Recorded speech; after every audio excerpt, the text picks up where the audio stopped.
Welcome to Middle Fingers Up. I am your host, Kieran.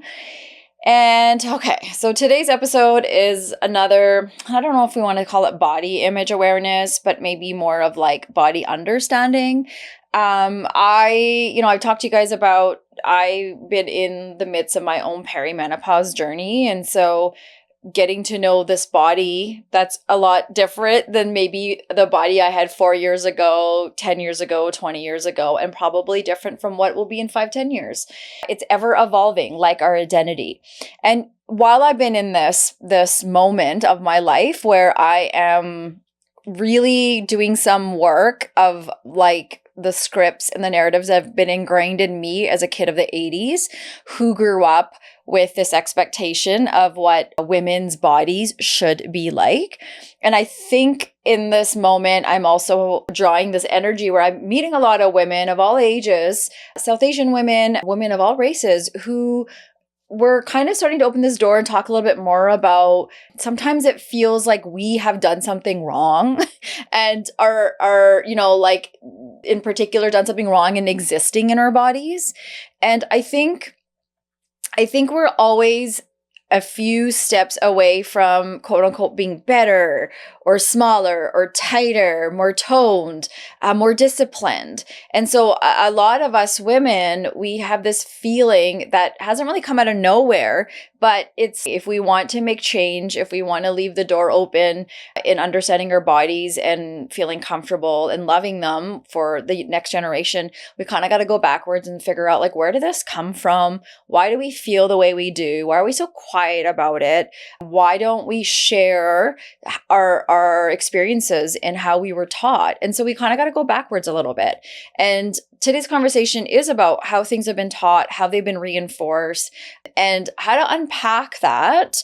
And with me today, I have a wonderful woman that I think is here to have a conversation that's been long overdue. So I'm sitting down with a South Asian woman named Andrea, and she works in mental health, and she's also been challenging. This is what got me to bring her on, is that I came across a really important video in the content that she promotes.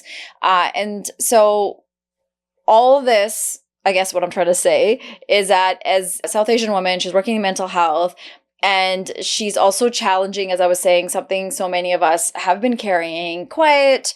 Maybe we feel comfortable talking with a friend or a relative, someone like in our little tight-knit community. But outside of that, we as women, we don't share what we feel, the insecurities we feel, and what the world's gaze has been teaching us about what we should think about our bodies.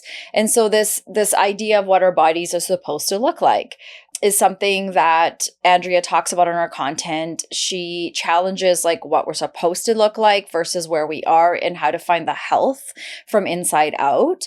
I love her story. She immigrated from Singapore to Australia, and that's where she currently is. And through her work and content, she's sharing something a lot of us, again, don't hear enough. And that is you can commit to your health. You can eat well. You don't have to diet. You don't have to eat less. And you don't have to restrict. You still, in worrying about all of that, not having this body that we're told is right. So you don't have to worry about your body's not good enough when we go to the gym, when we look in the mirror, when we get dressed. And I think a lot of what she talks about as well is that for many of us in our brown bodies, there's more going on when it comes to how we build muscle, how we store fat, how our bodies are actually designed, like the science behind it. A South Asian woman's body is going to build muscle and respond to workouts and protein and all that differently than an Asian woman, a Black woman, a white woman. And yet we're all kind of boxed in the same category of this is sort of the one template. This is what we should follow. This is what we should do. And then when we're not seeing results, we're like, oh, this is me. I'm the problem. I'm doing something wrong. And Andrea is all about saying, no, we need to scrap that. We need to start talking about what is it like being in my body. body and understanding and becoming attuned to it.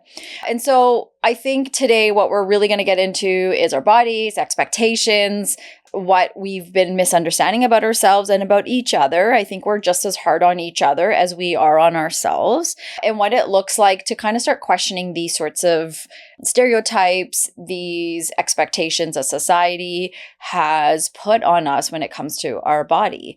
So I know I said a lot. My mind is kind of everywhere because I hold this topic so personally. I'm kind of in this interesting place, and I'm open and I'm honest and I'm vulnerable to talk about it.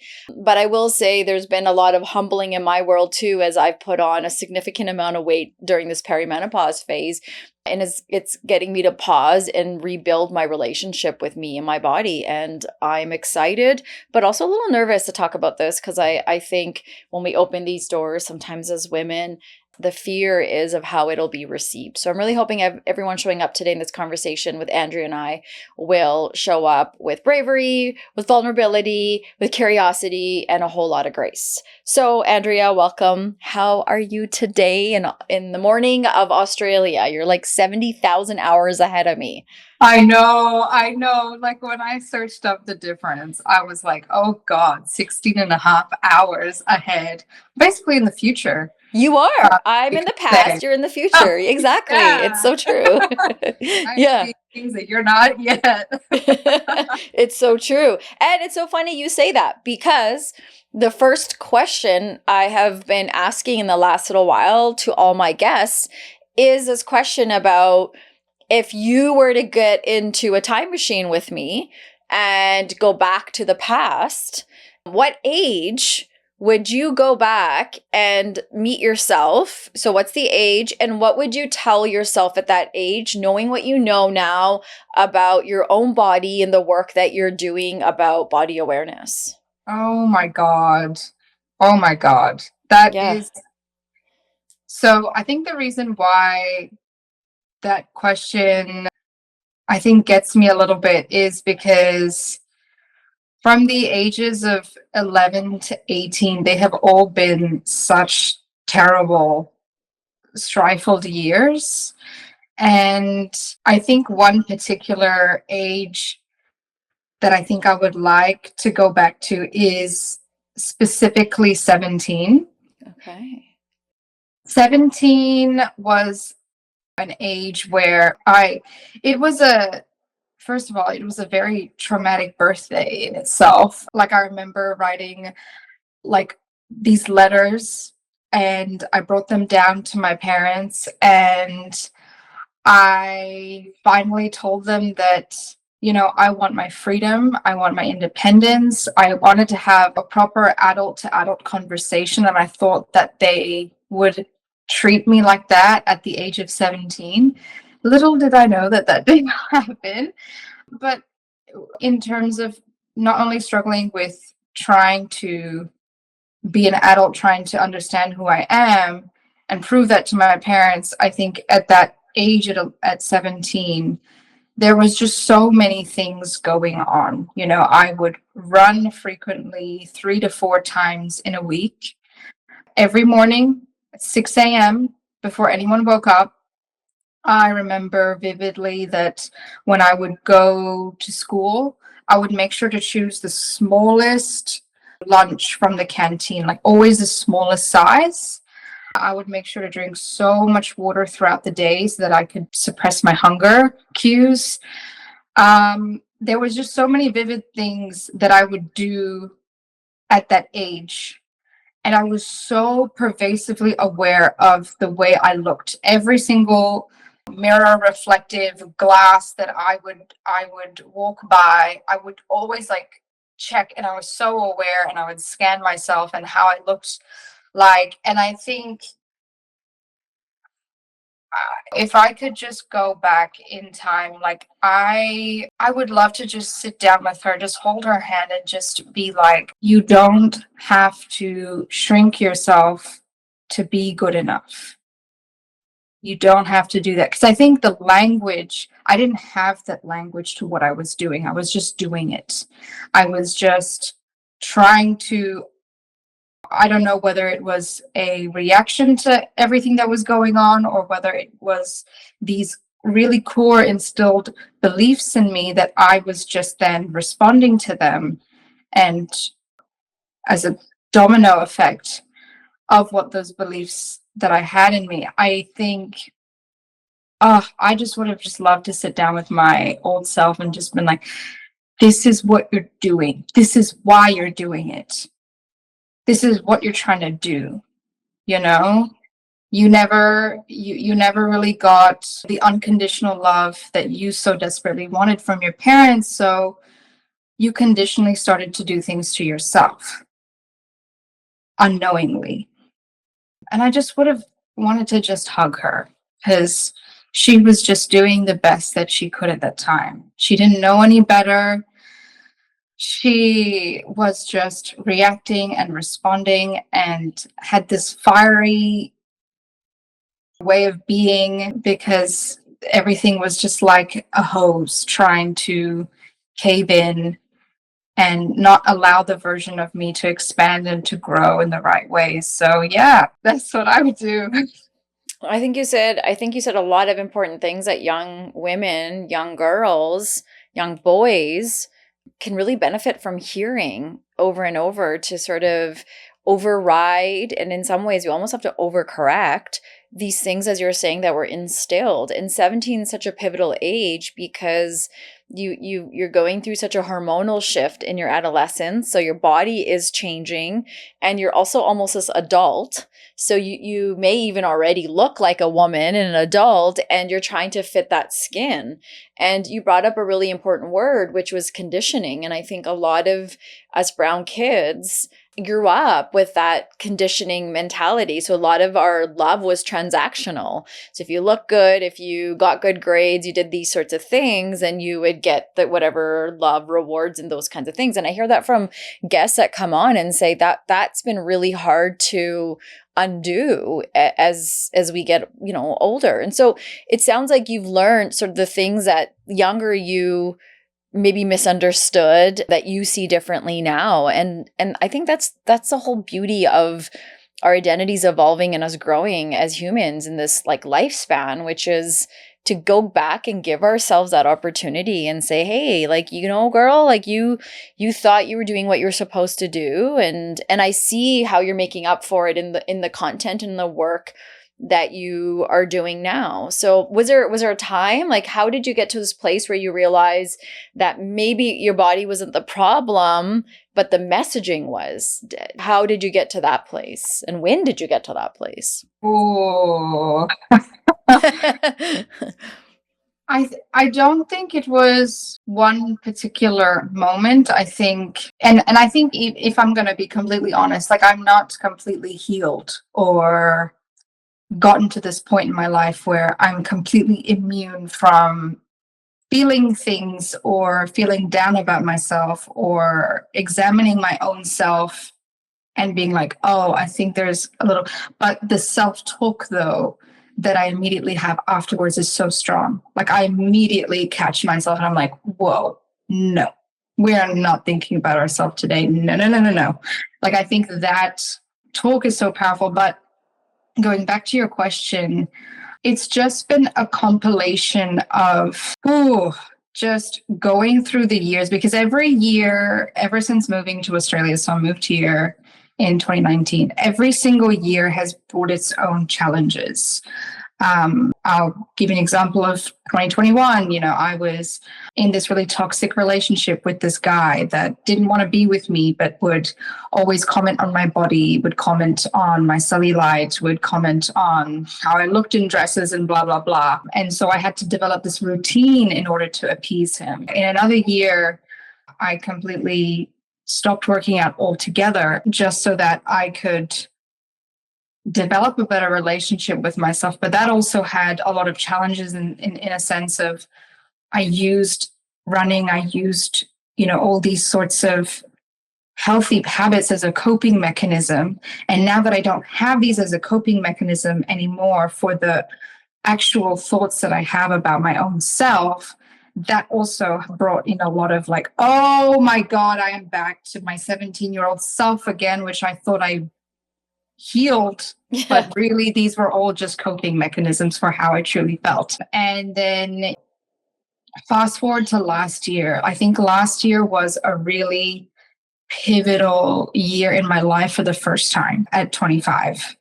I think every single year has been so difficult and tiring and fatiguing, but I think 2025 was the year where I think the universe was like, right, she needs she needs to come full circle. And it was really when I could access therapy for the first time. And I connected with this beautiful third culture Indian woman who's like myself, which is just so rare and niche anyways. Like if you just think about it, and the fact that I could connect with someone that was like me in my own cultural upbringing with as a therapist, like that was mind blowing. And I was able to do this evidence based therapy called EMDR, and we were able to process through specific traumatic memories that were really instilled in my brain. I have a lot of difficulty with my short-term memory, but with my long-term memory, it's so strong. Like I will remember what happened to me at 6, what happened to me at 7, what happened to me at 5, what happened around me, and what was going on, all the negative stuff. And these memories had a really strong grasp on me, like, and I didn't realize that those particular memories stored beliefs, stored values, stored just a whole lot of beliefs around me that I didn't realize that I was carrying with me. And a lot of it did stem from comparison, from body issues, from all of the things that I thought were just normal when I would be in the fitness space or when I would just be working out or whatever. And I'd have these thoughts, I'm like, oh, this is normal because, yeah. But from when I released those memories, particularly the negative ones, and processed through them, I no longer truly feel comparison. I no longer truly feel like there's something inherently wrong with my body. And I felt this release. And it only took a couple sessions. And when I would then go to the gym, when I would then work out, I started recognizing, holy crap, I have been living in a prison my whole life. And when I would be doing more sessions and developing more self-awareness for my coping mechanisms, why I do things the way that I do, and when I would look online and I would just be a passive user of social media, things that would be circulating around body image, around issues that I struggled with would be so normalized, so superficial, so like basic, that I just felt a deep passion and fire inside me that no, someone needs to speak out more about the things that go deeper than that. It's not so clear cut, black and white as you see about it. And so for me, it's really taken a long time, a very long time, from 11 to 25. 11 years old was when I vividly remember how self-conscious I was around my body. Like when I got access to a weighing scale for the first time and I cried. Like those were just such vivid, specific memories that I have. So 11 to 25, and now I'm turning 27. So I'm still in this journey. I don't feel like I have figured everything out, but for me, the intersection between mental health and fitness, reckoning with that, with my own experiences, and now wanting to so passionately share that intersection online, along with my own unique struggles as an Indian woman, I think that has really brought full circle. And I think putting words and creating a form of art online and sharing it, I think that also has been a second part to the journey. You know, for me, even the creative process of putting that all together, of packaging it, I think it does something to myself and not just the viewer. So I think that's so well said. Maybe I'll start with the latter. Like I love when as a community we are utilizing creative expression, that goes to show that as a community, we're starting to thrive, because arts and culture, in my opinion, is thriving. And I also feel that we process so different. So for us to have this kind of platform on social media these days, and when it's used in an ethical, healthy way in putting out information, I think people can benefit then, that, okay, maybe I'm not ready for talk therapy, but I like how this person is posting through this artistic way. And there's so many different ways to do it. And I think today we have so many ways to relate. And I think that's why we're trying to break and build cycles at the same time, because we have a lot of information in the ways it comes. And I think part of what I hear you saying too, when you talk about, okay, look, I'm not healed, it's like you're bang on. Like, we can't be healed. We have to kind of walk alongside, because we're going to go through multiple identities in the lifespan, and each one kind of builds off of the other. And I think a lot of us probably grew up feeling like, okay, I'm almost there, we're almost there, but never quite right in our bodies. And I think now we're questioning that a bit. Like, why is that? And is that okay? And how much of it is healthy? And, like my sister and I, we created 2 rules for our we're very close. And so we talk all the time. And the last time I saw her, which was recently, we said, okay, we need these 2 rules when we talk about things. And one of those 2 rules was we were not allowed to nag about our body image, whether it be the hairiness, whether it be, we're getting older, whether it be our body. Like, we have to stop it. We can't use up this beautiful space of talking together and bash ourselves. We have to actively be in the process of change. And so when the thoughts of, I gotta share, like, oh God, I look terrible, or this role or this part of my body, we have to kind of beat ourselves to it. Like you said, you try to get there faster now when you're like, oh, I'm having this negative thought, or I'm thinking this way. And I think it's just challenging that more and more. So what messages did you grow up with? Was it similar to Australia, similar to the rest of the world we're in, where we get certain messages growing up about bodies? Like, what would you say was sort of the kind of conversations being had for you as a young girl growing up? So I grew up in Hong Kong, but in Hong Kong, there is a very popular beauty standard, and we call them like Eurasians. So they're a mixture of European and Asians together. So that's our sort of, I don't know if it's a common thing amongst other countries. It's brilliant, because it makes sense. Yes. And so they were the idealized, popular, like any school you go to, any magazine place, like they loved that. They loved that fusion, because it was not too white, it was not too Asian, it was just the perfect mix of balance in between. And when I think about it, in my school, like there was lots of people that had, let's say German parents with a Filipino mom. Like, there was just very different and common melanges of cultures together. And when I kind of think back to the messages, the inherent beliefs that I would gather from school, first off, they were very petite. They had a very petite frame. Obviously, they were lighter in complexion.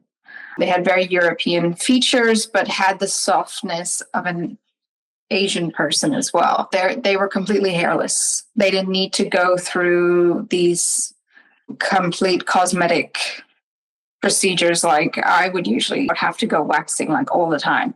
And when I would be invited to parties, or in Hong Kong, it's very common to have junk boat parties where you rent a junk boat. So it's like a village kind of boat. And you gather like 20, 30 people together, and you just spend the day driving out to an island, and you just have fun. And that's a very common thing where you do in the summer. And in these moments, I would become very, very hyper aware of my body being very different to theirs. And it wasn't the subtle, like, oh, you look so different. Like, it wasn't anyone saying that, but it was me having a bikini on and recognizing, oh, shoot, like my bump is, my lower belly's a little bit bigger and pervasive than theirs. There's all this food here. I should probably not eat as much so that I don't bloat, because I'm a big bloater after food. And I've been very transparent with that on social media. And sometimes the conversations at school, like, oh, what do you do? Like, what's your routine like? And they're like, oh, I don't really do much. In my inner circle, like I had friends that just never worked out, that never ran, that had the most unhealthiest lifestyle, I would say, like had Coke, would have fast food all the time, but they just had this really nice figure. And for me, I had the complete opposite. I'd wake up at 4:30 a.m., do yoga, go for a run, like then do a YouTube workout. Like I had such a stringent routine in order to maintain whatever it was at that time, this unattainable weight at 45, 50 kilos, that my body was just so not wanting to be at, but I was trying so hard to make sure I was there. I think those were sorts of the things that I recount, and that started making me feel really consciously aware, especially at school. I think in the home, it was also another story. I'm sure you and so many other South Asian women can relate to this, but when we'd be invited to family gatherings or when we'd eat at the dinner table or whatnot, the conversations about weight is just so normal. And it's not necessarily positive, it's just very point blank matter of fact, where I would constantly get comments of like, oh, you're getting a lot bigger. You're eating a lot. Oh, you're a lot thinner. You need to eat more. And obviously, when someone from the outside, like outside of our culture, can kind of look at that, it's like, oh, I guess they're coming from a concerned lens. They're, trying to look out for you, look out for what's best for you. But I don't think it really came from that place. I truly believe that it really came from, whether you call it judgmental, but these thoughts, it happened to them, and then it happened to our grandmas, and then it happened to, so it's just a compilation of so many thoughts and beliefs and attitudes that have just been so concrete and instilled in everyone else's mind. And I think it didn't help that my family, we had lots of beautiful food growing up. My mom was an amazing cook. She used to cook beautiful Chinese food. She used to cook very good Gujarati food, lots of nice curries. But there was no awareness of nutrition. And I became very, very hyperfixated on having reduced sugar, having reduced oil, making sure I don't eat too many carbs. And that would ignite a lot of arguments, a lot of fights, a lot of conversations that were negative, because that education almost took it as criticism to the like food making, her providing for the family, her just doing her best, her just knowing what she knows. And so any education or any comments around, hey, maybe we should do this, hey, maybe we should do that, oh, can we do this? That really came with a lot of fights. And so my ability to monitor what I ate was very, I just couldn't monitor at all the food, what I ate. So I put all of my control into exercise and what I could control. And so I just had a very bizarre, very unhealthy sort of routine, very stringent routine that I would follow because I couldn't control much in the home environment, especially around what I ate. So I made sure to control everything around the food at school and around my routine. But yeah, those were some of the things, beliefs, attitudes that I had growing up from both of the school side as well as the home environment as well. I think there's, again, probably a good chunk of us that are listening in and thinking, okay, this was in many ways, my experience is relatable. Maybe it wasn't the food, it was the exercise or the other, definitely with the comments. Food is so interesting because in a lot of the BIPOC communities, it's like the soul of every gathering. And so I can appreciate a mom or an auntie or whoever is doing all the hard work in making real food, and then the response back. And it's what you said, like the communication is like two ships kind of like sailing through the night, where you're not really communicating what's actually happening here. You needed guidance as a young teenager to learn, your body and exploring like what health actually is.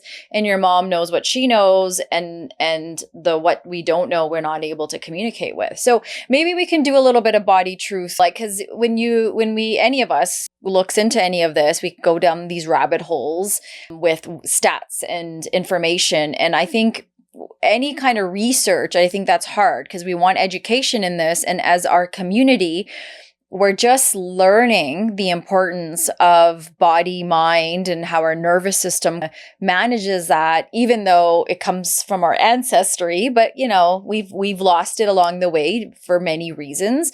And so when we go to look at research and data and stats, it's really limited, and it's on men, even if it is if in our community.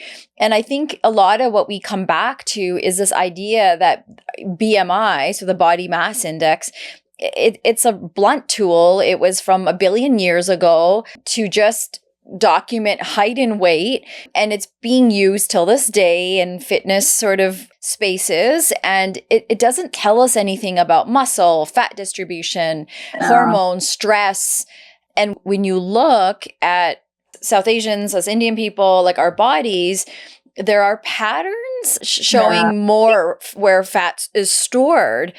So around the abdomen, that's a big place. Even if you have a lower BMI, you're like looking at this paper that a fitness person gave you, and anything on paper becomes factual. And now we're like, well, it's telling me this, so I must be okay. And meanwhile, diabetes is forming because we're not connecting the dots.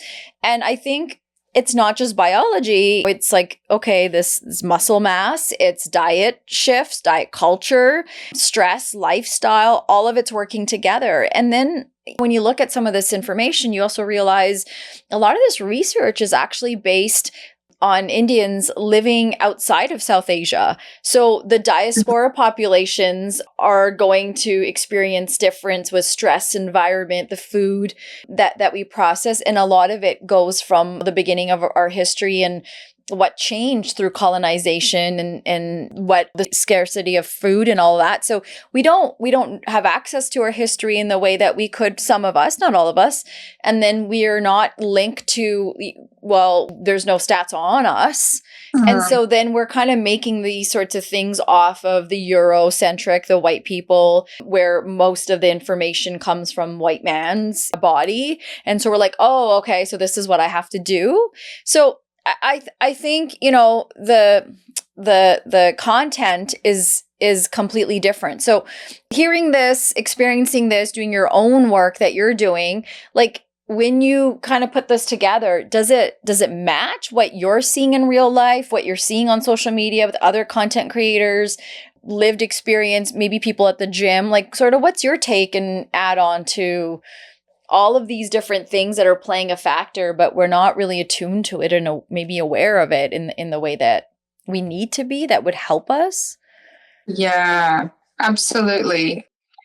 Look, like the BMI, it's been an instrument that has been very much debunked, and I hope to God that no one really uses it anymore in terms of their research and in terms of it being a proper measurement of health and the expectations from it. But again, like going from a macro perspective, a lot of the systems in place are built for white people and for their values and things like that. Even in university, one of the things that really disheartened me and made me less inclined to be a psychologist when I was studying psychology was the fact that all of the research that I was looking at was specifically targeting individuals from Western, educated, industrialized, democratic countries. And When you take, and you know, most of those studies, in fact, were students from the university as well, right? So you also have that privileged aspect. And so, and this is just in regards to human behavior, how we understand all of the research that has stemmed from psychology itself, which is really worrying in itself. But when we look at other fields like sports science, like exercise physiology and things like that, I'm sure it's very similar, right? Most of the research is most likely from students in universities. And when we take lots and lots of data from very particular people, from very particular countries, you're going to have a standard of the 10%, right? You're going to have maybe even the 1%, I don't know. And that perspective, the data, the overarching mindset that we now then have of health and fitness is going to be so flawed, but so overarchingly true that no one dares question it. Because everyone's like, the research says that, the data says that. We're not going to go against science. Are you not a scientist? The system has almost been set up in the fact that we solely rely on science and scientific research as a way of providing evidence and in gathering truths, but then no one wants to question the actual framework of how they gather data in the first place. And so health and fitness, as I have always dabbled in that space, I think it's always been presented as a very black and white aspect of framework, whatever you kind of perceive it. The whole discipline in itself has been very calories in, calories out. You do a caloric deficit, you lose weight. You do a caloric surplus, you gain weight. And there have been certain things that have come to light, you know, especially around women's conditions like PCOS, how people are now starting to get a little bit of an awareness that PCOS, oh my God, it's super hard to lose weight based on so many physiological conditions that are going on that people are now starting to pick on. Still not as near as well known as it should be, but it's starting to pick up momentum. And women's health is starting to create a spotlight. But then we go into the minority communities that have barely had a place in the fitness world. If you go back to the 70s, the 80s, the bodybuilding eras, the DVD recordings, the tapes that many people would buy and put in their homes to follow along workouts, they have all been white bodies being presented. And that lack of representation, and now us sort of challenging that space and us finally breaking entry and following the routines and the advice of everyone else that has made progress, that has then outlined these very perfect conditions of this X plus Y equals Z. And now that I'm doing it for myself, I'm finding very different results. Now, I'm not sort of coming on here and saying, oh, a calorie deficit doesn't work. Absolutely, it does. All of those things do work, but it's going to vary very differently to different people. For instance, online, it's so popular to see that one caloric deficit for someone is going to get them their dream body. Right? Going from 65 kilos to maybe like 58, 55 for a lot of women. They look really toned, they look quite lean, and it's because they've also had some muscle mass to begin with as well. But no one told me that it's taking me 3 caloric deficits and it's going to take me several more to get to a leaner state.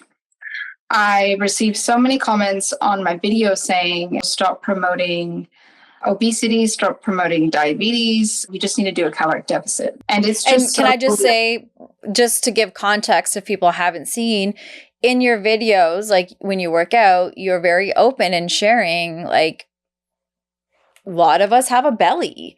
It Yeah. doesn't mean we're not fit, we're not healthy, but like, you know, and we're going to talk about this flat belly syndrome, but I think Yeah. that's where those messages are coming in, because you're not being a flat belly six pack fitness influencer or whatever these people Yeah. can't are.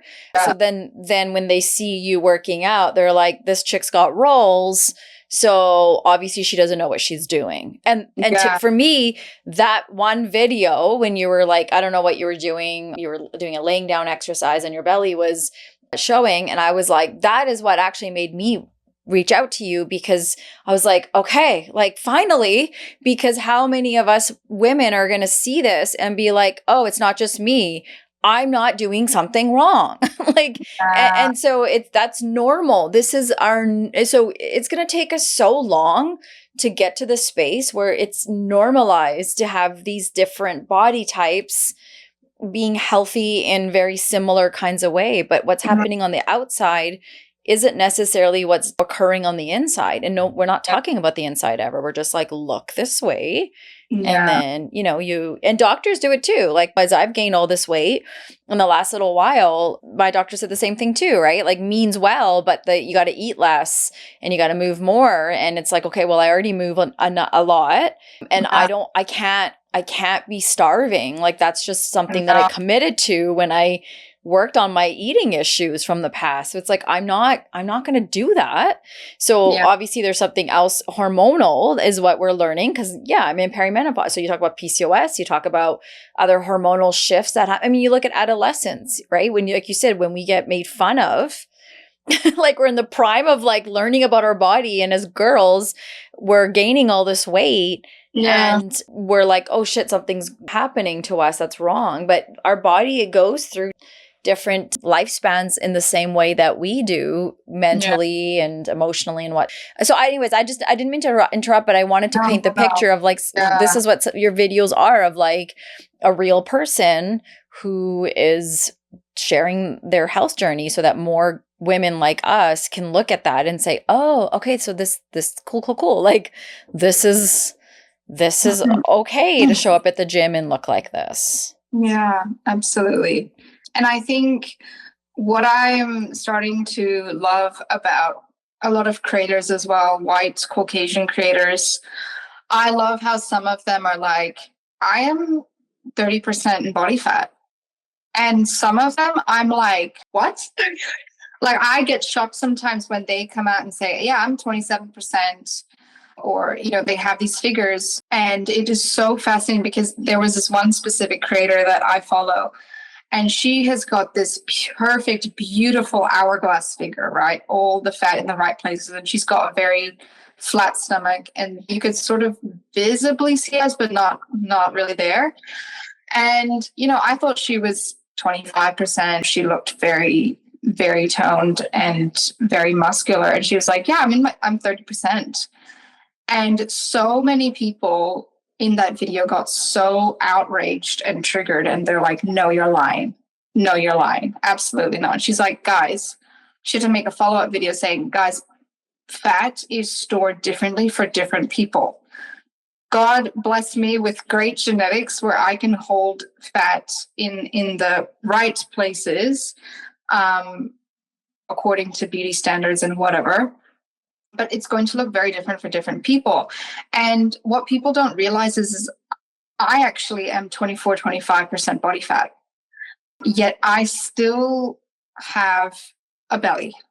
I still don't have abs. And I am at a very healthy weight as well. And obviously, it's going to take me a lot more years, a lot more training, a lot more focus on nutrition. Not that I already haven't, but just more years, more time to then get to a point that when I am in that 20% body fat, I will have that very muscular lean look. Because if I entered a calorie deficit now, so that means reducing your calories, losing weight intentionally, I'm not going to have that lean toned look. I absolutely know that, because I just still haven't built enough muscle for me to get that look. And I'm at that point where I have finally recognized that.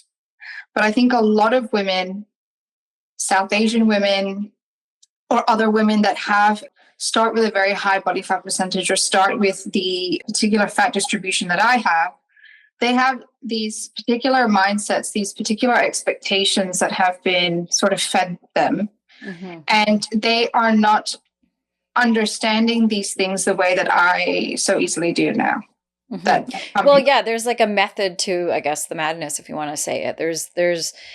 But I think sometimes where the confusion comes is when you think of fitness and then you think of life stages. So if you want to go and save money and do like a group fitness class, you might have someone your age and someone my age, someone older, but we're doing the exact same exercises. And they're going to hit all of us different. Yeah. And I might need a lighter pace given whatever hormonal journey I'm in, and the woman older than me might need something different than maybe you. But we get boxed in the same category. And then when we don't see those kinds of results, I think that's where the discouragement and then the focus on looking a certain way, which is like different than we haven't been taught from day one that this isn't about looking fit. It's about being healthy and fit, and that can come in different shapes and sizes. But when we are taught the way we have been, now we have a lot of catching up to do and realize, okay, hold on a second. Maybe high intensity workouts aren't my jam anymore like they used to be. I got to find something that helps my stress levels and my cortisol levels and all these. And I think a big part of what we're talking about today too is like the job really is becoming attuned to our bodies. And my husband made a really interesting point. He did something that was out of his everyday kind of character. He had to speak on stage. And that's not something he does, but he had to do it for work. And we were talking about it over the weekend, like, oh, so it's been a week. Like, what have you learned? Anything else pop in your head about that experience? And he's like, it's so interesting, like how my body would go through moments of like, I was okay, but then all of a sudden the nerves would come. And then they'd go away and then the nerves would come. And we talked about how it's probably the first time in his life where he's learning how to become attuned, because the body's giving us a bunch of signs, whether we're in a stressful situation or we're working out to the point where that is unsafe for us, unhealthy, and we're not paying attention to that because we have a look in our mind that we're trying to get to. And so the longer I'm at the gym, the more things I do might mean that I'll be lean or the kind of fit that I want to be. But there's like, it's like an algorithm. It's 1 + 1 = something. And we don't quite understand that. So then we don't get the results. And we're in a culture where we want results quick. That whole industrialization that you talked about, that whole revolution, put that in our head, that this conveyor belt society of get diet culture, pills, gummies, whatever it may be, we can do that too to help us get to where we want to get to faster. So we're up against all these interesting things that it's ultimately up to us to decide, going back to values and beliefs of like, what does this health journey mean to me? I don't know if you want to add to that, but I kind of wanted to move to the flat belly myth, because that's been on my mind, and we touched on that a little bit. So I don't know if you want to add to what I just said before we move to the next thing. Yeah, I think we can move on to the flat belly, because that is a whole other that is a whole other conversation itself. But it is. It's been an obsession, and I've been thinking, like I said, I'm rebuilding my relationship with my own body in my mid 40s, and the flat belly always comes to mind. And somebody a long time ago had taught me flat abs are made in the kitchen. And so for like a billion years, I had a picture of a white like supermodel in my pantry in her bikini, and flat abs are made in the kitchen. And just recently I was like, what the fuck is this picture? Like, let's get this out of here. Like, what am I doing? I got teen boys, like, what are we teaching them? Right. So again, like, learning, unlearning. And when we think of flat belly myth, I think it's this thing that a lot of us have been chasing, and it's like not even rooted in health science. So where does it come from, right? It comes from the Euro Western beauty standards. I'm going to zone in on a particular era because that was kind of the era I grew up in, but I know every decade, every era can say, oh yeah, this happened in ours. But I would remember in the 90s, it was like the heroine model look, the Kate Mosses. So these supermodels were super anorexic-y, skin and bones, and lowrider jeans are in now. So Britney's wearing them. And so this flat belly is being exposed. And what's so fascinating is as Indians, we have been exposing our bellies for fucking forever in our outfits, and they were real women bodies. Yeah. They weren't, there was, so somewhere along the way, again, capitalism, society, misogyny, patriarchy, all these kind of isms in the world come together and they form this ultimate evil villain of, oh yeah, right. So now when you want to be fit, you got to find a trainer that has a flat belly. You got to have a flat belly. And for us in our race, that's actually really hard to obtain. Like, right? So, and that's part of why you do what you do, because this is again your own learnings and findings as well of like, oh, okay, so I don't know if you want to add to this thing that we've been chasing that's not really built for our bodies in mind. No. And I think this is the issue, right? Is the fitness industry is an industry that wants to profit off of vulnerable people, right? That wants to profit off of people that don't have the time to research, that are ignorant by default, not from their own wrongs, but just due to so much misinformation that people are just so exhausted or even burnt out by the thought of trying to go down their own rabbit holes and unpack things. But it is just so easy to sell a pill, sell a workout program, sell someone's particular service based on how they look. And when you follow an influencer, when you join a service online, when you buy someone's workout program, a lot of people buy from someone where they want to envision themselves, who they want to be, because their body is almost like a vessel for the consumer of, oh, this is where I could be.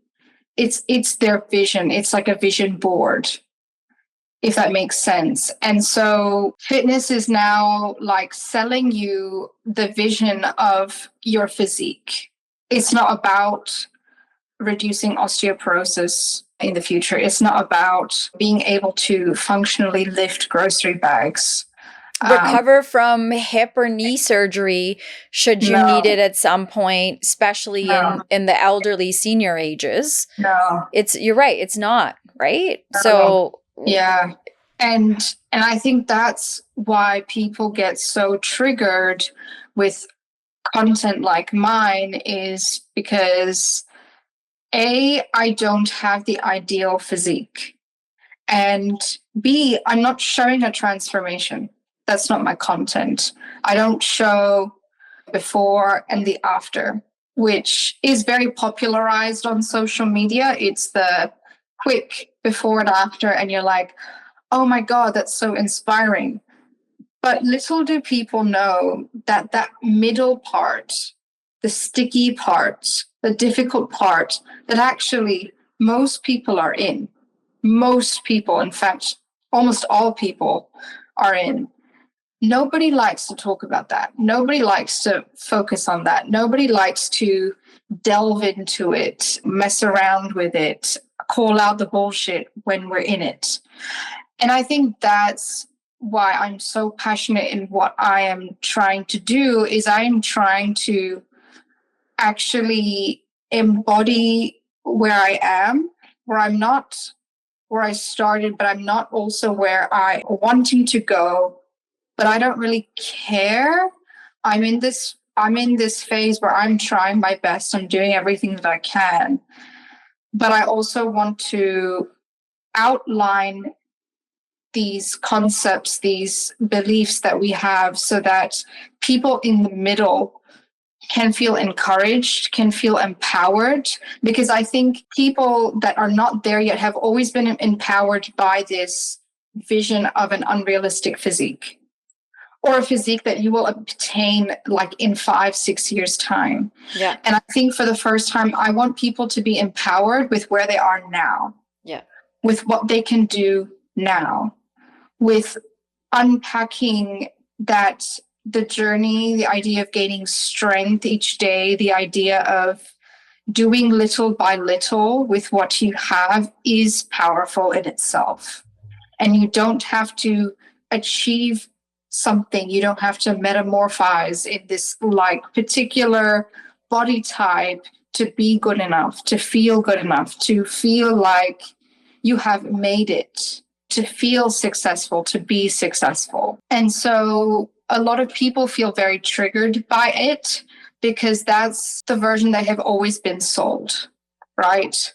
And so not only me as a South Asian woman as well, like I think that is also just triggering in itself. Yeah. No, of course it is. Yeah. That's so true. And so, yeah, like when I showcase my unedited, authentic self, the body that I have been given, the body that has been through so much, and the body that is still evolving but not there yet, I think it does something to people. I think it does something in itself for them to recognize, shit, I can take up space. I can take up space in a way where I can start now. I can, not feel bad about doing something in the moment right now. I don't have to get to a place first.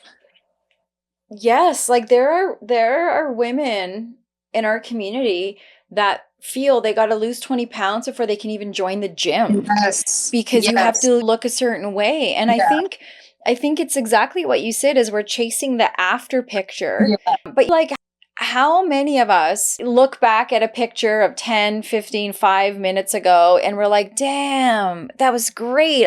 I want to be that person. So it's like we think we're chasing the after, but we forget that we actually long for what just happened. And I think we have to get very uncomfortable. Like we have to ask ourselves, okay, so like when was the last time that I avoided wearing something that I liked? Yeah. When is the last time that I didn't take a picture, or when a picture was taken, my mood went whoosh down because I zeroed in myself, not the moment that I was having, and I didn't like how I looked. When was the last time that I didn't go somewhere? I gave up in the middle of getting ready because I just couldn't show up in the way that I thought I should have looked. When was the last time that I held myself back? Because because of how you felt in your body. Yeah. And I think not in theory, like actually. So we have to do this go through this, like this check thing with ourselves, because I think sometimes even as women, we are looking for something from other women, and we'll mention something and we'll say, oh, like I gained weight or I don't look great. And the other woman in the room is likely going through the same thing, but she'll want to be your cheerleader and say, no, you look great. Don't feel bad. And I think she's doing the best she can, but maybe it's like we got to connect and be like, man, I know what that's like. I have those thoughts in the day as well. And this is why I think the way that you choose to share your information is like, okay, this is real life. And people can fuck off. That's fine. There's going to be those kinds of people in all sorts of realms. But really what matters are the ones that are like, and you're not always going to get responses or likes, because I feel sometimes when it hits so close. I had a woman that taught me this. She messaged me and she's like, and look how brave you have to be to do this, right? She messaged me, she DM'd me, and she's like, just so you know, like, when I first started listening to some of your episodes, she's a therapist, a South Asian therapist, and I had some therapists on, and I've been talking a lot about like decolonizing our mindset, especially as therapists. And she's like, I had a reaction. And then she's like, I obviously, because she's probably really good at her job, she took time with that reaction, sat with it. And she's like, I'm learning so much that I didn't realize. And so when you don't know what you don't know, we're afraid of. And I think sometimes people won't respond or give you the message, but yet, like this woman, they're connecting to what you're doing.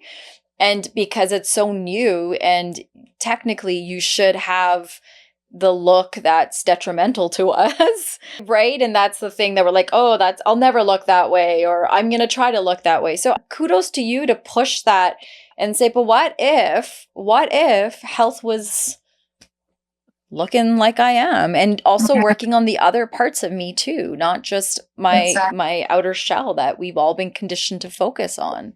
Yeah. And I really like that word that you use, decolonizing, because that I think is not a full front of my content, but a subtle subconscious one where I'm slowly debunking what a trained, healthy eating South Asian woman looks like despite being consistent for 3.5 years, almost 4 years Yeah.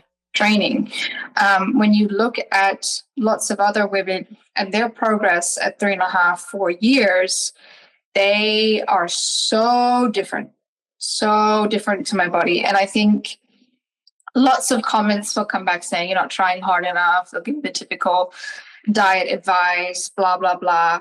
And I think it's that lack of reckoning that, oh, there are different truths to this. I think even not even from a fitness space, but even from maybe in a religious space or, other areas where you start to realize that different cultures have different understandings of things and that there is actually no one truth, people start to get very triggered by it, especially if someone is so wrapped up in one truth, someone has always been in this one monocultural belief or framework. They're going to struggle a lot with understanding even the most simplest of things, that bodies are going to be presented differently. Yeah. They look differently despite having very similar healthy lifestyles. And my content, it's not about saying that we should be exactly where we are now and we should never change and that's it. I think a lot of people do perceive my content as that. I'm going to go through moments in my life where I'm going to gain lots of weight intentionally. I'm going to go through moments where I'm going to lose lots of weight intentionally, right? And I'm going to go on these challenges. But I think where I really want to then focus on is just the here and the now. Like I think so many people, they will post what I eat in a day, what I'm doing to work out. And it's always that subtlety of what I'm doing to achieve this, what I'm doing to achieve Y. And then people feel like, okay, I give you permission to exist as you are now, not as the perfect body, because I know you're achieving something in the future. And I want to move away from that aspect of trying to give myself permission to exist as I am now, instead of trying to give myself permission to do that because I'm going to achieve Y and I'm saying to the world that this is where I want to be because that is the acceptable norm. And I want to give other women permission for themselves to exist in the now, to exist in the moment, to actually hold themselves and to be like, okay, I'm not where I want to be and I'm not particularly happy with myself, but am I doing everything that I can in my power? Yes. Okay. Then I give myself permission to just exist because that's all I'm doing. 100%. And also, today's conversation is one part of giving ourselves permission to exist. Like there are so many other elements to who we are as beings, and I think we can't have this conversation without talking about men and the social gaze, because I think a lot of the messaging is through misogyny. Yes. And we have to look a certain way, Victoria's Secret, all these kinds of things that have been thrown at us. And this is what your body's supposed to look like in your undergarments. This is what your body's supposed to look like when you wear these outfits. The size, what is a size 6? Like for a man, a size 34 is the same across the board at every friggin' store. But for Yeah. you and I, a size